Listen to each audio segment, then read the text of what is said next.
Good morning, good afternoon, good evening, folks. Michael Zuber, one rental at a time. And this is a video I had to do based on feedback. And I had to do it with somebody I know and trust. And I chose Dion from Dion Talk. How you doing, buddy?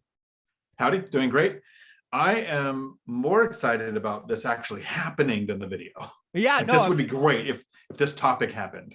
Yeah. So again, a lot of folks, again, I see the comments. I'm the only person that reads my comments. I don't have some mysterious team behind me. It's just me. So I have seen more and more people tell me how wrong I am, that the real estate market is going to crash 30, 40, 50%. Some people that are making this crash still think I don't want that. I want a housing crash. My portfolio has set up where a housing crash means nothing other than my stupid net worth goes down, which if you know my story, I don't give a rat's ass about. I don't care about my net worth. I care about my cash flow. That's what I live on. So I want to create this video, and I want to just tell everyone, I would love a 50% crash. And we're going to pretend that a 50% crash came to my market and came to Dion's market. And we're going to talk about what happened. So Dion, what do you think? First, I'm on your channel, so I'm going to be offensive. I'm going to call out the keyboard cowards who sometimes comment on your channel. I saw one comment on Meet Kevin's channel this morning, but they say this, and they're defending a position that is unintelligent.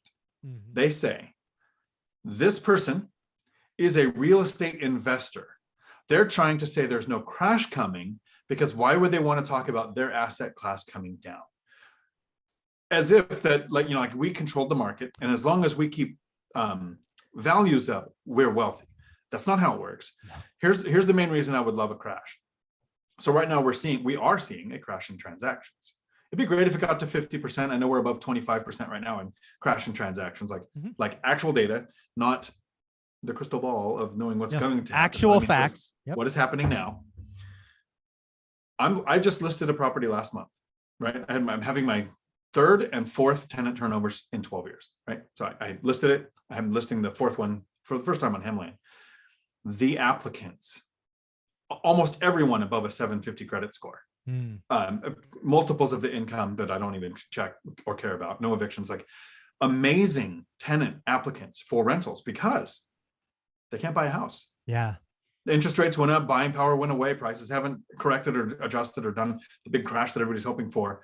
Mm-hmm. So rental demand has gone up. Tenant selection has gotten better, better tenants to choose from. So a 50% crash in price, because not just transactions like we're seeing, but price. Rents would go up because the thing that would cause a crash would be forced sellers, right? When people have to sell, people are going to become renters. It's going to create more demand for rentals. Correct. I would love it. And then, of course, just like everyone else, buy on sale, find the money. Lenders, if there's a 50% crash in price, lenders are going to vanish. Yeah, so it's going to take. I'm glad you brought that up because again, folks, what you may not realize, and again, I wrote about this in One Rental at a Time. I invested in a market that crashed 75%. So when I talk about what's about to happen, assuming 50%, this ain't opinions. This is reality, right? Documented proof. So, so you're absolutely, everything you said is so right on, and I would be so excited. If Fresno, California, hear me now. Please crash 50% by the summer of next year. I would greatly appreciate it. Because you're right. So in order to get a 50% crash, you have to have waves and waves and waves and waves and waves and waves of forced sellers. It's not one wave, it's multiple waves. Because in order to force it to crest and then roll over, you need cascading forced sellers. So a couple of things that could do that. 10% interest rates, 12% unemployment. It's illegal to own a second home. Airbnb is outlawed. Just who knows? The world is nutty. 50% crash. Second, dude, rents go wild. You think renting stuff today is easy. People start losing homes.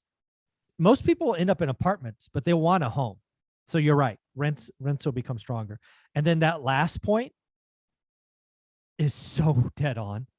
Banks will disappear. You think getting to 10, like a lot of you have been doing this for a while and you're like, hey, if I can ever get to 10 loans, I'm awesome. Here's the deal. It wasn't always that way. There was a time when banks said 4 loans and that's it. What if it got real nutty and they said you can only have 2? You better be able to raise private money. You better have relationships with some deep pocket, hard money, non-QM lenders. Not everybody has that. I would go nuts. I bought all the way down. The other thing about a crash, Dion, is you and I don't know where the bottom is. So I was buying from 2010 to 2012. I made sure every deal was better than the one before. Most of you idiots out there would wait to somebody to ring the bell at the bottom. There's no such bell. No such bell. So first off, again, I want to say it because apparently I have the power. I want Fresno, California to fall 50% by the summer of next year. I would like nothing more. And I don't even care if rates are 12%. Doesn't bother me. Let's just go. You're right. And I wouldn't use a strong term. I wouldn't say most of you idiots out there, but I would say the idiots out there that are waiting for that. Right. Fair enough. And I don't want to call anybody out by name, but Adam, who said, I'm going to wait for the prices to come down, then I'm going to buy. And Adam now saying, I'm going to wait for interest rates to come down and then I'm going to buy. We'll always have that excuse to push off the reason to buy. I'm with you. Yeah. I wish there was a 50% crash. Well, let me ask you a couple of really specific questions. You are now financially free. You are actually retired as of Monday, like no part-time work, no codes, no nothing. Done. Dude, Dion, a year from now, your market's down 50%. Your net worth sucks. You're going to have to go get a job, man. Come on. What the hell? Is that true? So a couple of years ago, I think I said this in at least a dozen videos. And it was from a video with you where I said the maximum number of mortgages you can have was 4 in your own name. And so I got to 4 and paid one off. And then they changed it to 10 and interest rates came down. So I was like, oh, I'm going to go to 10. And you said, that's it. The solution is you go to 10. I didn't have to get to 10 to reach complete financial freedom and make work optional. And have the trouble that we're going to have from earlier video today was, how do I learn how to spend this money?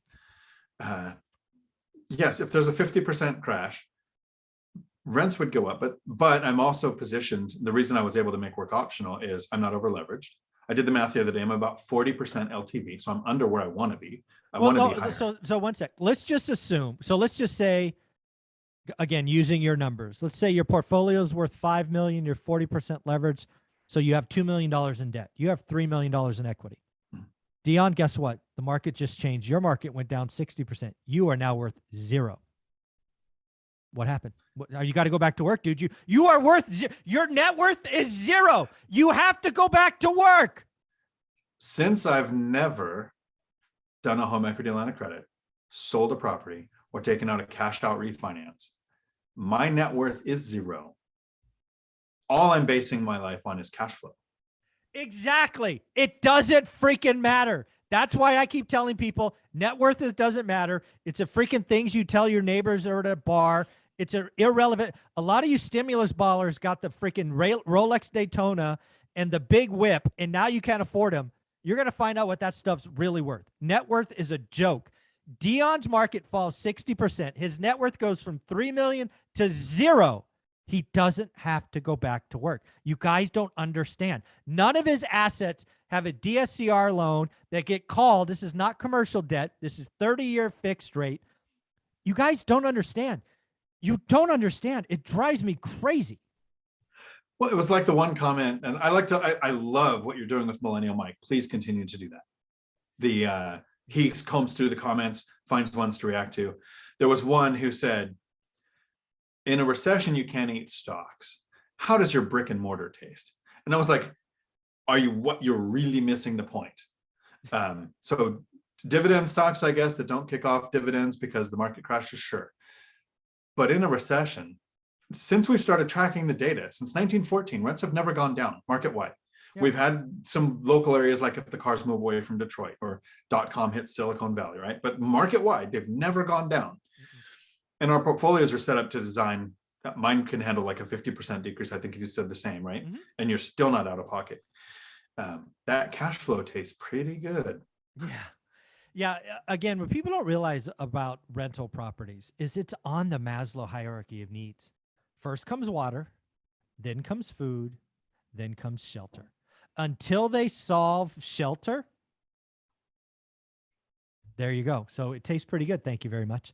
Yeah. Some people, they just don't get it. They don't understand. So again, I would love nothing more than a 50% price crash. I would be a larger channel if I thought that was happening, but I'm authentic to myself. I don't see it.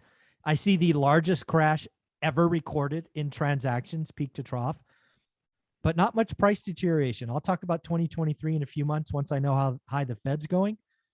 I don't see it, but man, I would love a 50% crash. I would like nothing better. It would be so awesome. Totally agree. And before we wrap up, Mike, I really want to say thank you for making every day Oh, Saturday. thanks, buddy.